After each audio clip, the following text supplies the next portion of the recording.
What's up, guys? Welcome back to the channel. Welcome back to the Bianconeri zone for a crazy transfer news update, because we are getting linked with extremely pricey players like Osimhen, Tonali, Lookman, Jonathan David, because of the agent fees, Ederson from Atalanta, Sesko as well, and they're actually legit rumors from good sources. I said it a couple of weeks ago that the Tonali stuff and so on sounds crazy, but when there's so much talk about it and it's coming from good sources, you cannot ignore them. So what is the plan for Juve? Is the plan to build something super instead of sustainable, or is this just the club looking to add more quality? And the big question is, how are we going to pay that? What does that mean for certain players in the squad? I think that is the biggest talking point. But let's talk about the updates. Before we do that, smash the like button. Let's get to at least 120 likes for this one. And let's talk about, all of this.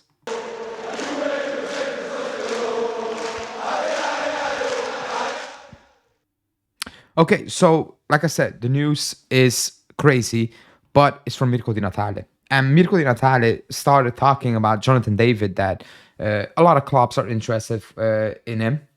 Us, Juve, are among them. We know what the wage demands are. It's around 6 million euros plus a big signing on fee. We know that because he's a free agent. But then somebody asked him a question. He said, "What about the other rumors?" And he said, "Well, I can tell you that Tonali and Osimhen are two targets for the club.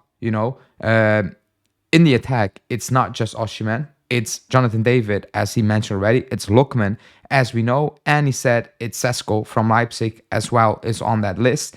And then he added that currently, right now, at this moment in time, in midfield, the targets for the club in midfield, Tonali is leading that race. Not that it's a closed deal, it's a done deal, but in terms of the profile the club wants, the player they want, is Tonali this summer. So a lot to unpack.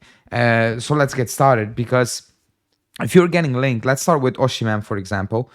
He costs a lot of money. I don't know how much money, I think Napoli fumbled the bag when they didn't sign for 100.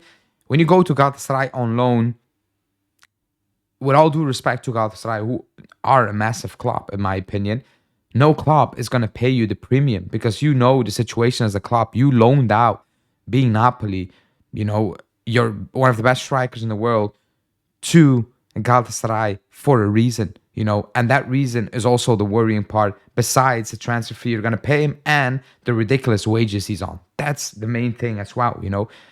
I've watched him play when he was playing in the Belgian league for Charleroi on a daily basis, and he was ridiculously good, and he was even better at Lille and even better at Napoli. So I'm not going to talk about his abilities, because they are very obvious. However, how shit went down at Napoli is worrying. That's one. Two is, what about Colomani? That was my first thing. I was like, obviously, Colomani is not better. I'm not saying that.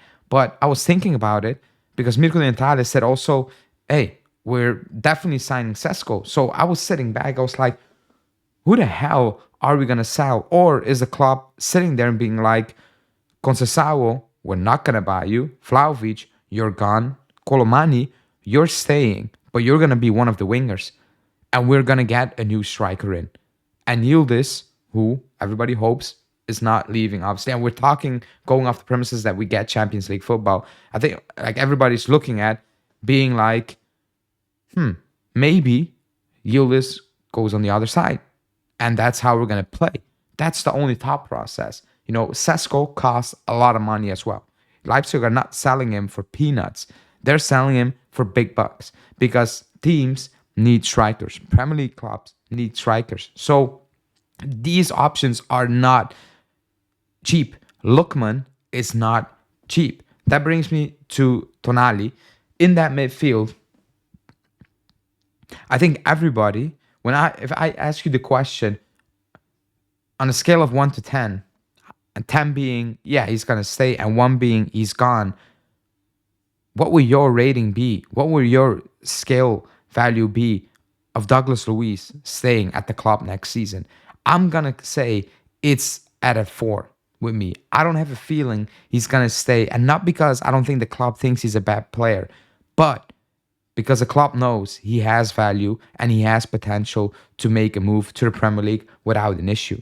And maybe he's not acclimatizing. I don't know what the issue right now is. It's sounding ridiculous, but that's when Tonali comes into place. Do I think Newcastle are going to give up Tonali? No, I think that's ridiculous for them because he's vital to them. He's really, really key to them. I know he has a big wage and so on, but just in general, they're going to qualify for the Champions League. Why would they move on Tonali, even if they want Douglas Luiz? The only reason they're going to do that is if he wants out, which I don't think he wants, or if there are some financial issues and they need to do a deal and they cook up the books again for some reason. Otherwise, all these links make sense in terms of quality. But when you sit back right now, they don't make sense of how is the squad gonna look? Like how is this gonna impact the squad? Excuse me. Who's gonna leave? Who's going? All these things, the price tags of these players, the wages of these players. I'm like, the competition you will have for these players. Many clubs will be in for Lookman, for Osimhen, for Sesko, for Jonathan David. And if everybody knows Tonali can go, many clubs will be in for Tonali. So I'm not saying obviously you're going to get all of them, but even one of them, getting one player out of this list, for me, is already a stretch at this moment in time because of previous news of Conceição was going to say, man, that's another 30 million. You're going to try to get Colomani. Is that on loan and pay him next summer? I don't know. But still, it doesn't really add up all along at this moment in time. To be honest, it does need to add up. It's March. Nothing needs to make sense right now. But as fans, you like to think about it. And it's like, why are we in for him? Why? Like, are these players going to, even if you add one of these players, they're going to, maybe not Jonathan David, because I'm not really high on him. I think we'll have an impact, but I don't think a life-changing impact. But one of these, all of these players I just mentioned, they can have a massive impact. Ederson, we're linked with Ederson, which is destined to go to the Premier League, even though, Nico is saying that we already talked, we had contact mid-January with his agent and so on. It's going to be an interesting summer. All depends on us getting Champions League, obviously, but still, it's going to be a very interesting summer. Like I said 2 days ago, we're going to come on a daily basis and say, what the hell are we doing? Why are we selling him? Are you insane? And we will come on and be like, oh, you're signing him. And then the next day, really? That's who we're going to sign? It's going to be weird because we signed 16 players. And the feeling is a lot is going to change in the summer. Again, because of loan players we just don't want. We didn't move on last season, or we want to move on right now. Failed, so on. So it's going to be interesting. Because there's also an update on Miretti that he might be on his way back because of how he's playing with Vieira in that system. So, interesting. However, all these links switch to Dutch for a second. Sound interesting. Very interesting. However, realistic, I'm not so really sure about that. So, let me know in the comments what you think. Are any of these names realistic? And if so, do you like one of these players? Do you dislike one of these players? Anyway, let me know. And again, like the video, and I'll speak to you guys tomorrow. Preview for the big game on Sunday. Ciao.